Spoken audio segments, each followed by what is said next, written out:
بەناوی خۆی گەورە هاوڕێیان و خۆشەویستانی بەڕێز بەخێر بن بە یەکێتر لە وانەکانی فێربوونی زمانی ئینگلیزی. کۆرتە چیرۆکی ئیمڕۆمان هاتەم تائی ئەن جێنێرسمان، واتە هاتەم تایی کە ناوتان بیستووە ئەن جێنێرسمان، پیاوی بەخشەندە.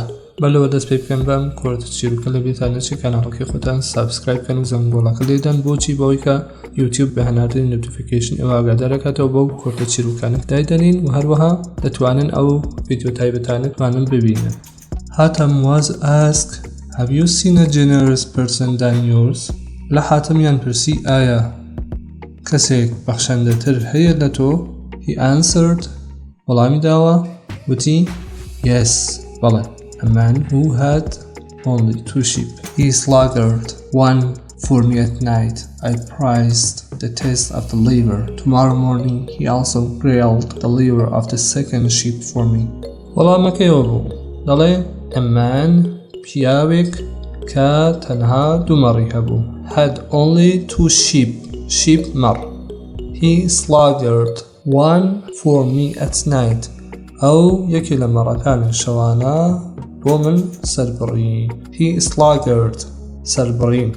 One for me at night. یەکێک بۆ من at night لە شەوە. I praised the taste of his liver. من ستایشی تامی جگەرەکەم کردەوە. Praised ستایشکردن. The taste تام of his liver لە جگەرەکە. Hatem and a generous man. Hatem was asked, have you seen a generous person than yours? He answered, yes. A man who had only 2 sheep. He slaughtered one for me at night. I praised the taste of his liver. Tomorrow morning he also grilled the liver. سبەی بەیانی، tomorrow بەیانی، morning سبەی. He also grilled ئەو هەروەها سووری کردەوە بۆم the liver جگەرەکەی of the second sheep for me. دومین دانە مەڕەکە بۆ من. grilled سوورکردن، liver جگەر، second دومین دانە مەڕ sheep for me بۆ من. grilled وتمان یانە سوورکردن. بە کەبابکردن دەڵێن barbecue. ئەم وشەیشە ئەم توانی لێرە دای بنم بۆتان، وەڵێ دام نەنیاوە بە جێگەی grilled هاوردووە کە مانای سوورکردنە. They said، ئەوان وتیان what did you do؟ ئەی باشە تۆ چیت کرد؟ what did you do؟ پیتی دێ وەختی ئەگەیتە ئەو پیتەکەی تر وەکو وای ئەوێتە جێ. what did you do لە لاجەی ئەمریکایەکان. what did you do؟ ئەی تۆ چیت کرد؟ He said، وەڵامی داوە I gave him 500 sheep. من بەخشیم بەو 500 مەڕم پێ بەخشی. give him دام پێ 500 sheep مەڕ. They said، ئەوان وتیان so you are more generous. هەزواتە تۆ بەخشەندەتری، more فرەتر، generous بەخشەندە.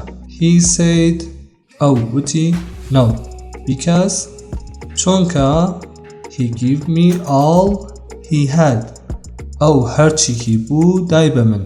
but I gave him a little of what I had. بەڵام من کەمێک لەو شتانێکە هەبووم دام بە ئەو. I gave him دام پێ a little کەمێک of what I had لەو شتە کە من بووم. Tomorrow morning he also grilled the liver of the second sheep for me. They said, what did you do? He said, I gave him 500 sheep. They said, so you are more generous. He said, no. Because he gave me all he had, but I gave him a little of what I had. خۆشەویستان و بەڕێزان هاتینە کۆتایی ئەم کۆرتە چیرۆکە لە بیرتان نەچێ کاناڵەکەی خۆتان سابسکرایب بکەن و هەروەها زەنگۆڵەکە لێدەن با یوتیوب بە هەناردەی نۆتیفیکیشن ئێوە ئاگادار کاتەوە بۆ ڤیدیۆ نوێیانە کە دایدەنین و هەروەها دەتوانن ئەو کلیپە تایبەتانەکە لە کاناڵە دامانیاوە بیبینن با سابسکرایب کردن. إياكم والظن فإن الظن أكذب الحديث. بیوەر ئاگادار بن of suspicion گومان، for it is the most untruthful type of speech. چونکە ناڕاستترین جۆری قسەکردنە.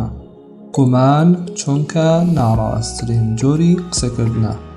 suspicion گومان. for بۆەوەی کە it is هەست هەیە the most untruthful.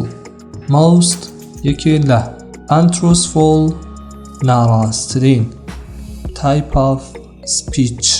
type of جۆرێک له. speech قسە کردن. Beware of suspicion, for it is the most untruthful type of speech.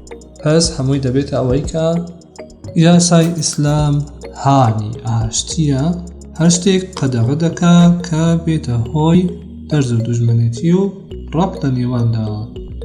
لەم فەرموودا پێغەمبەر صلی الله علیه وسلم دەفەرمێ ئاگادارمان دەکاتەوە کە یەکێک لەو شتانەی کە دەبێتە هۆی دوژمنێتی ئەوەیە کە ئەویش گومانە. پس ئاگادارمان دەکاتەوە لە خۆمان دوور بدارینەوە لە گومانی خراپ.